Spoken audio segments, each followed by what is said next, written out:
नमस्कार, knocking-news.com में आपका स्वागत है। मैं हूं गिरिजेश वशिष्ठ। शंकराचार्य को लेकर विवाद चल रहा है, आपको पता है। मेरी एक अलग तरह की ओपिनियन है। मेरा मानना यह है कि भारत एक धर्मनिरपेक्ष देश है और यहाँ पर सबको अपने धर्म का पालन करने का अधिकार है। कुंभ जैसे मेले होते हैं, अंग्रेजों के जमाने से परंपरा चली आ रही है।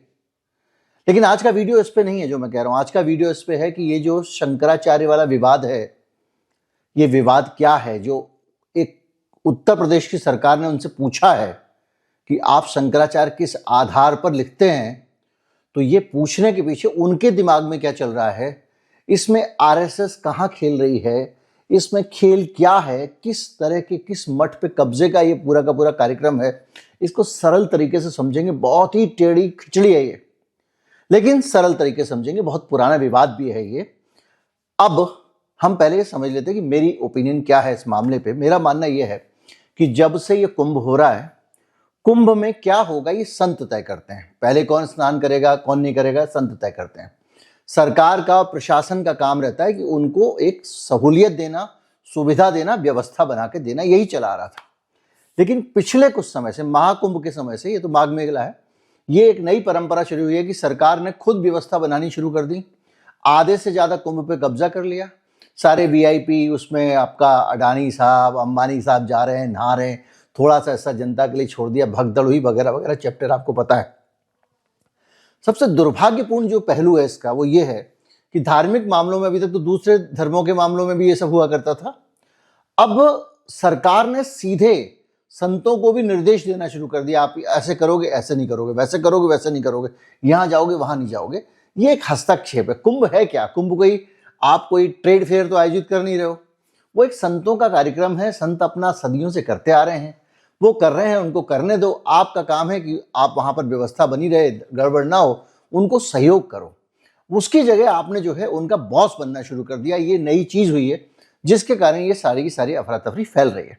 फिलहाल आते हैं कि स्वामी अभिमुक्तेश्वरानंद को क्यों नोटिस जारी किया गया और उनसे क्यों कहा गया कि आप शंकराचार्य नहीं हो या हो। इस पे पहुंचने के लिए ये बड़ा टेढ़ा रास्ता, इसको समझने के लिए 1941 से शुरू करना पड़ेगा, क्योंकि रायता है बड़ा। 1941 में क्या हुआ कि 165 साल तक ज्योतिष पीठ जो है, जोशी मठ में जो है, जहां के ये शंकराचार्य हैं, वहां पर कोई शंकराचार्य था नहीं। 165 साल थे। तो वह उस वक्त बनाया गया ब्रह्मानंद सरस्वती को शंकराचार्य 1941 में, भारत की आजादी से 6 साल पहले। चलता रहा सब। 41 से 53 तक ब्रह्मानंद बने रहे। ब्रह्मानंद जी ने क्या किया, अपनी एक वसीयत बनाई। अब देखिएगा, यहां आके कन्फ्लिक्ट खड़ा होता है। क्या कोई शंकराचार्य ऐसे वसीयत बना के कल से ये मेरी जगह होगा बना सकता है क्या? इसको लेकर विवाद है। क्या ये अधिकार है या नहीं है, इसको लेकर ही ये विवाद चला आ रहा है। एक पक्ष ये मानता है कि उसको बनाने का एक मैकेनिज्म है, संत लोग तय करते हैं, आश्रम के लोग मिलके, जो भी उस मठ से मिले जुड़े हुए लोग हैं, वो मिलके तय करते हैं कि कौन शंकराचार्य को हो, कौन ना हो। दूसरा पक्ष ये मानता है कि भाई अगर आपने किसी को उत्तराधिकारी बना दिया तो वो हो जाएगा। तो क्या हुआ था कि ब्रह्मानंद सरस्वती जो है, उनकी मृत्यु हो गई 53 में। तब तक भी सब चल रहा था। 53 में उन्होंने एक स्वामी शांतानंद सरस्वती को शंकराचार्य वसीयत लिख के घोषित कर दिया और इसको संतों ने गलत माना। संत समाज ने कहा कि कोई किसी को वसीयत बना के शास्त्रों के अनुसार अपना उत्तराधिकारी घोषित नहीं कर सकता।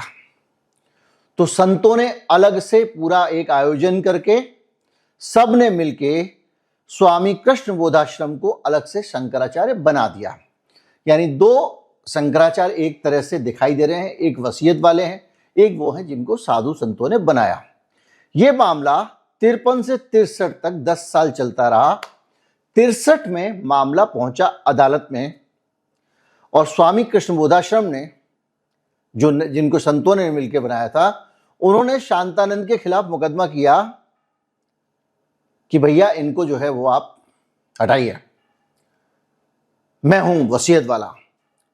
तो अदालत ने उनके पक्ष में फैसला नहीं दिया, यानी उनको हटाने से इनकार कर दिया। और इस तरह से 1974 तक मामला चलता रहा, यानी 11 साल और चलता रहा। तो स्वामी स्वरूपानंद सरस्वती इसके बाद तस्वीर में आते हैं और मध्य प्रदेश के सिवनी की एक अदालत में उन्होंने मुकदमा दर्ज किया कि ये जो शांतानंद नामक व्यक्ति हैं, ये व्यक्ति वसीयतधारी हैं, इसलिए शंकराचार्य नहीं हो सकते। संतों ने फैसला किया है और उसके हिसाब से तो कृष्ण बोधाश्रम है। खैर, अदालत में मुकदमा दर्ज किया। 1980 में 6 साल बाद स्वामी विष्णुदेवानंद सरस्वती का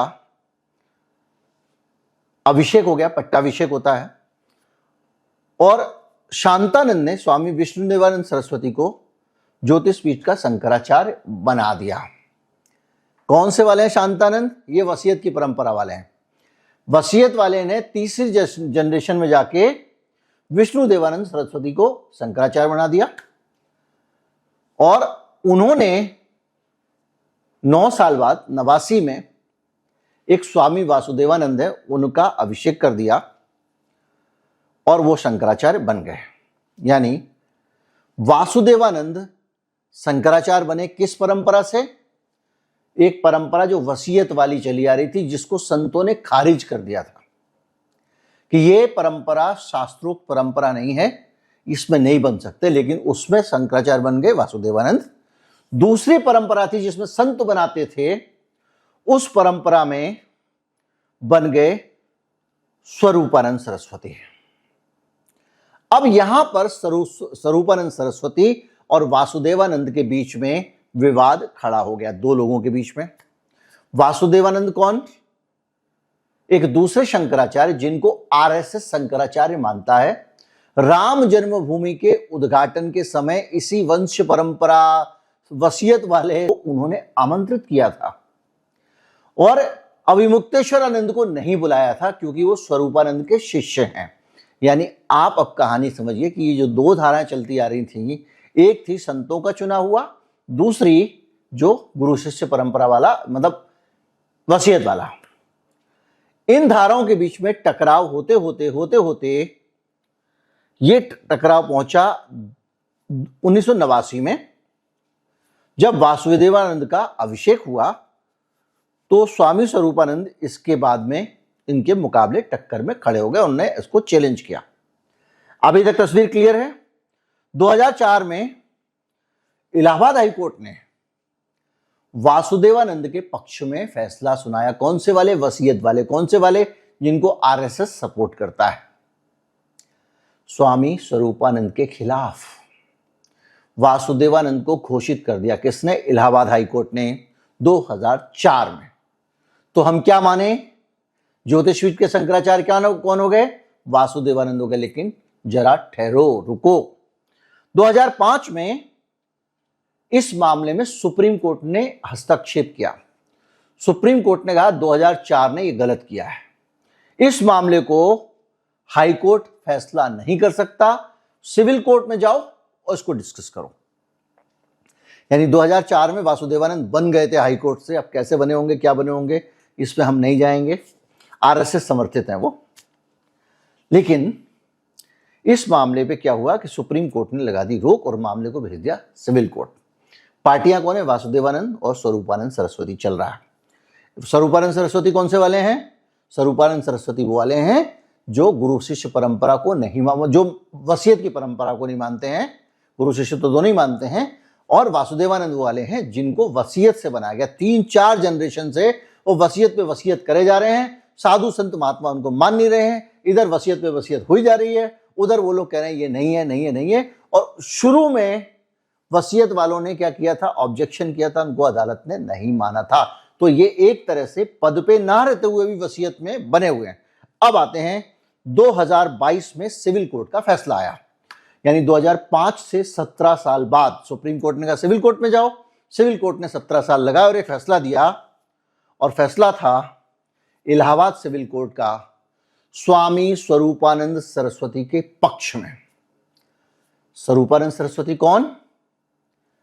जो गुरु शिष्य परंपरा में रहते हुए भी वसीयत वाले सिस्टम को नहीं मानते हैं। जो लोग संतों ने इकट्ठा होकर जिनको चुना था वो हो गए स्वरूपानंद सरस्वती। वासुदेवानंद इसके फैसले के खिलाफ क्या हो गए? इस फैसले के खिलाफ वो हो गए गैर कानूनी शंकराचार्य, क्योंकि अदालत ने उनको, वासुदेवानंद को, खुद को शंकराचार्य कहने, उनके प्रतीक चिन्ह यानी छत्र, चवर और दंड सिंहासन धारण करने से रोक दिया। यानी वसीयत वाले सिस्टम को अदालत ने, सिविल कोर्ट ने 2022 में गलत माना। लेकिन आरएसएस इस वसीयत वाले सिस्टम को इतना मानती है कि सिविल कोर्ट के फैसले के बावजूद इन्हीं को राम मंदिर का जब वो हुआ था प्राण प्रतिष्ठा समारोह, उसमें आमंत्रित किया था। लेकिन पिक्चर बाकी है। 2023 में सिंगस्त में इन लोगों का झगड़ा हो गया। झगड़ा क्या हो गया? ये लोग एक दूसरे के खिलाफ आयोजन करते रहे वगैरह वगैरह। लेकिन जो स्टेटस है 22 वाला, उसके हिसाब से स्वरूपानंद को यह अधिकार नहीं है कि वो कोई भी शंकराचार्य का पद, नाम और इसको धारण करें। अब यहां पर एक तकनीकी चक्कर है।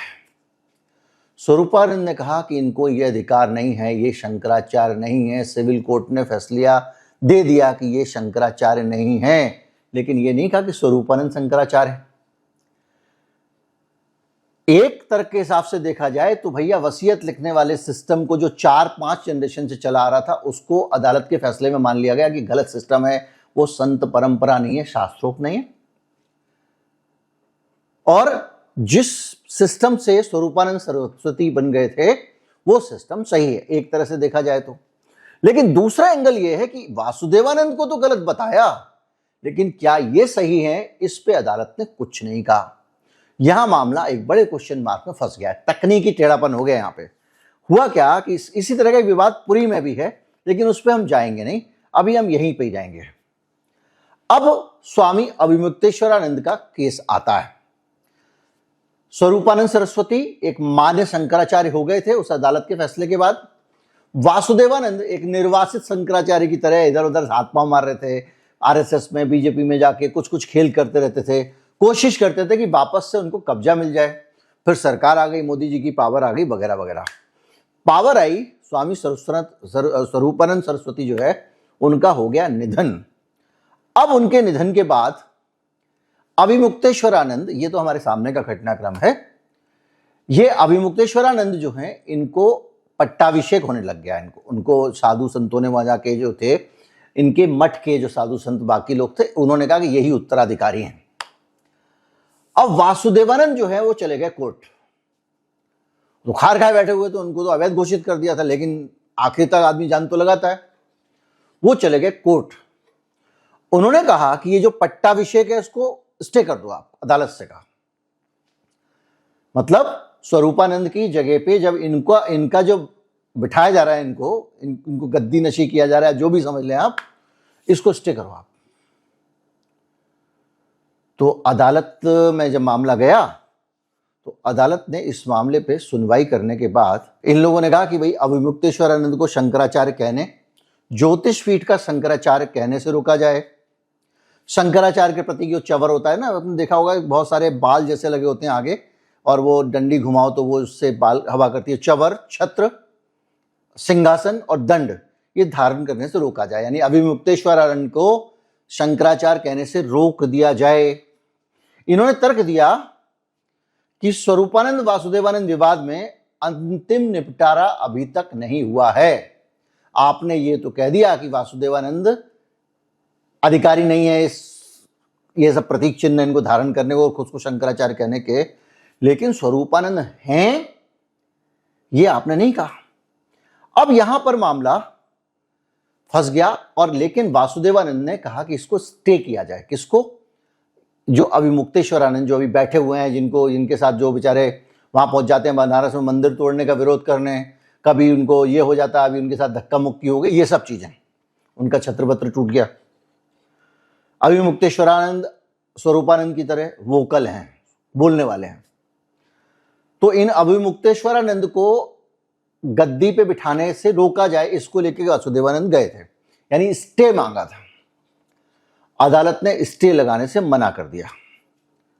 अब स्टे जब से लग गया है, उन्होंने कहा ये धार्मिक परंपरा और आस्था का मसला है, अदालत इसमें क्या करेगी भाई। तो स्टे नहीं लगा, मतलब इनको पट्टाभिषेक इनका हो गया और ये गद्दी पे बैठ गए।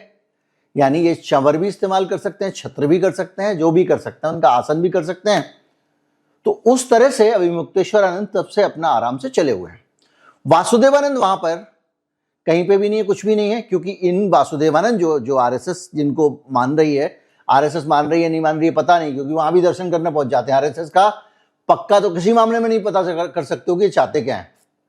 लेकिन जब उन्होंने राम मंदिर के प्राण प्रतिष्ठा समारोह में वासुदेवानंद को शंकराचार्य के तौर पे आमंत्रित किया, चंपत राय की प्रेस कॉन्फ्रेंस है,